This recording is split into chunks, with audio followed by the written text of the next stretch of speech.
অনেকে মনে করো যে হচ্ছে যে বুয়েটে পড়ছি দেখেই হচ্ছে ধরো অনেক ট্যালেন্টেড, এরকম সেরকম না ভাইয়া। একটা কথা তোমাদের সবসময় বলি, ভাগ্যের একটা বিষয় থাকে, রিজিকের একটা বিষয় থাকে, ঠিক আছে? আল্লাহ পাক হয়তো আমার অনেক পছন্দ করেন, এই জন্য হয়তো বুয়েটে আমার নিছেন, যেটা সহজ কথা।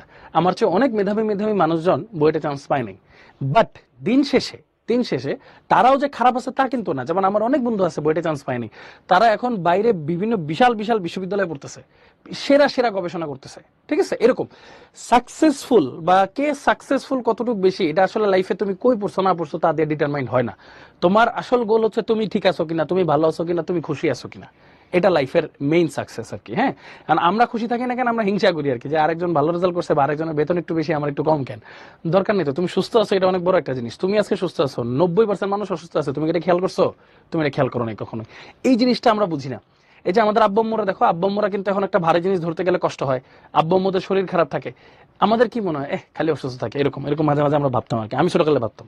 পরে যখন এই যে বড় হইতেছি না, তখন ভাবতেছি আরে আমার বাপ মা আমার কত কষ্ট করে পালছে, কত কষ্ট করে মানুষ করছে। তাদের এখন দেখো শরীরটা দুর্বল হয়ে গেছে, তারা এখন একটা জিনিস উঠাইতে পারে না। এখন আমি উঠাইতে পারতেছি অনেক সহজে, আমি চোখে দেখতে পারতেছি ভালো, আমি দাঁত দিয়ে ঠিক মতো খাইতে পারতেছি। কত মানুষ ডেন্টিস্টের কাছে যাইতেছে, কত মানুষ চোখের ডাক্তারের কাছে যাইতেছে। একটু চিন্তা করে দেখো তুমি যে কত ভালো আছো। মানে এই জিনিসটা যদি একবার চিন্তা করো না, তখন তোমার মনে হবে থাক যত কষ্টই হোক না কেন আমি ভালো করব। মানে নিজের কাছে নিজের কমিটমেন্ট আর কি, আর কিচ্ছু না। তুমি ভালো করলে তোমারই ভালো হবে, হ্যাঁ, এটা সবসময় বলি আমি। ওকে, সো এইভাবে না ভাইয়া কখনোই চিন্তা করবা না। এই যে তোমরা মাঝে মাঝে অনেকে বলো আর কি যে মানে আমার না শুধুমাত্র সবাইরই বলো আর কি, হ্যাঁ, যে ভাইয়া আপনাদের অনেক ট্যালেন্ট, আপনাদের মাথায় অনেক বুদ্ধি, অনেক ব্রিলিয়ান্সি, এটা সেটা। শোনো ভাইয়া, মগজ সবারই হইলো 1.36 কেজি, মনে হয়, আমার মনে নেই, বায়োলজি একটু কম পারতাম। তো মগজ সবারই হচ্ছে 1.36 কেজি ধরো। তো তোমারও 1.36 কেজি, আমারও 1.36 কেজি। যদি ওজন দিয়েই সবার ট্যালেন্ট মাপা যাইতো, তাহলে তো পৃথিবীর সবাই একটা সিটেই পড়তো। ব্যাপারটা এরকম হতো না? এরকম তো হয় না আসলে। কারো ট্যালেন্ট পড়াশোনায় থাকে, কারো ট্যালেন্ট আর্টে থাকে, কারো ট্যালেন্ট হয়তো অন্য কোনো জায়গায় আছে। এটা টাইম টু টাইম খোঁজা যাবে। সো এগুলো নিয়ে প্রেশার খাওয়ার কিছু নেই। ধরো তুমি এই টপিকটা কম বুঝতেছো, হার্ড অ্যান্ড সোল ট্রাই করো না, শেষ পর্যন্ত যদি না বুঝো ছেড়ে দাও, দরকার নেই। হয়তো এটাতে তোমার ভালো কিছু নাই, এমনি চিন্তা করো। হ্যাঁ, বেশি প্রেশার নেওয়ার কিছু নাই। আমি জাস্ট একটা জিনিসই তোমাদেরকে একটা রিকোয়েস্ট করব, বা এই জিনিসটা আমি তোমাদেরকে বোঝানোর চেষ্টা করি।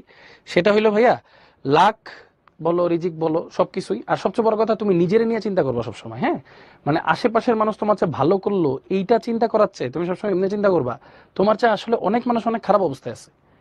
ভাই তুমি শুয়ে শুয়ে ক্লাসে, তুমি তুমি কিন্তু এখন মোটামুটি রুমে শুয়ে শুয়ে ক্লাস করতেছো, বসে বসে ক্লাস করতেছো, দাঁড়ায় দাঁড়ায় ইচ্ছা মতো যখন যেখানে মন চায় তুমি ক্লাস করতে পারতেছো, ফোনে হোক, ট্যাবে হোক, ল্যাপটপে হোক, কম্পিউটারে হোক। এই সেম ফ্যাসিলিটি কিন্তু অনেক মানুষ পাচ্ছে না। তাদের কিন্তু কষ্ট করে যাওয়া লাগতেছে, যে ক্লাস করা লাগতেছে, এরকম করা লাগতেছে। তোমার কাছে রেকর্ডেড ভিডিও আছে, তোমার কাছে পিডিএফ আছে, তোমার নোট করারও কষ্ট নাই। তাহলে চিন্তা করে দেখো, জীবন কিন্তু ইজি হয় নাই আসলে। তোমার কাছে মনে হচ্ছে আর আমার জীবন তো তাহলে ইজি হয়ে গেল, আমার কাছে সব আছে, না, জীবন আরো কষ্ট হয়েছে। কেমন কষ্ট হয়েছে? এখন হচ্ছে তোমার এই যে এত এত রিসোর্স আছে, তোমার প্রতি মানুষের এখন চাহিদা অনেক বেশি, যে না তুমি তো সব পাইছো, তার মানে তোমার তো রেজাল্ট ভালো করা উচিত। তাহলে তোমার প্রতি একটা প্রেশার জন্মায় গেল না? আরো বেশি, আরো বেশি প্রেশার জন্মায় গেল। তাহলে তুমি ওইটাকে প্রেশার হিসেবে না নিয়ে ব্লেসিং হিসেবে নাও, সুক্রিয়া হিসেবে নাও, যে আলহামদুলিল্লাহ আমার বাবা মা আমাকে কষ্ট করে এই জায়গায় ভর্তি করাইছেন, আমি কষ্ট করে পড়তে পারতেছি, প্লাস আমি সুস্থ আছি, আল্লাহ পাকের কাছে ধন্যবাদ। তাহলে আমি ভালো মতো পড়ি। আরেকজনের কি হইলো না হইলো, আরেকজন ভালো বুঝতেছে আমি বুঝতেছি না, এই হিংসাটা উচিত না আসা। কথাটা বুঝছো সবাই? তো সবাই এটাই বলি, দয়া করে সবাই কষ্ট করে একটু চিন্তা করো যে আমরা পড়াশোনা করতেছি নিজের জন্য, আমি নিজে ভালো থাকার জন্য পড়াশোনা করতেছি। সো এই যে তুমি যে জোর করে পড়তেছো না, এটা তোমারই ভালো হবে দিন শেষে। তোমার বেতন খাওয়ার জন্য কিন্তু তোমার আব্বু আম্মু বসে নাই। বিলিভ মি, রিজিকের মালিক, ওনাদের ব্যবস্থা আছে। এটা নিয়ে তোমার টেনশন করার কিছু নাই। সো যাই বলতেছি ভাইয়া, দয়া করে এগুলা নিয়ে আর টেনশন করো না।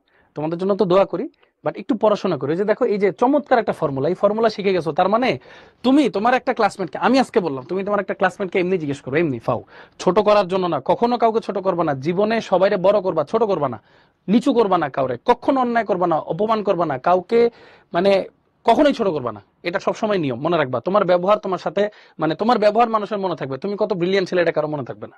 এটা মনে রেখো। অহংকার করবা না, দরকার নাই। সুন্দর মতো, এই যে দেখো, এটা একদিন জিজ্ঞেস করবা, আই বন্ধু বলতো এখানে যদি 50 হইতো, 50 ক্রমের বিক্রি, এটার সমীকরণ কি হবে? ও ধরো পারবে না, তুমি তারে করে দেখাই দিবা। ছোট করবা না, ওরা দেখাবা যে আয় বন্ধু তোরা আমি শিখাই। এতে করে কি হবে? তোমার প্র্যাকটিস হয়ে যাবে, আর ওর একটা জিনিস শেখা হবে। এটারে মানে এটা যে তোমার সারা জীবন এটা একটা পুণ্যের খাতায় লেখা থাকবে যে তুমি আরেকজনকে শিখাইছো, জ্ঞান দান করছো, এটা একটা ভালো জিনিস। সো এগুলো একটু মাথায় রেখো কষ্ট করে, হ্যাঁ।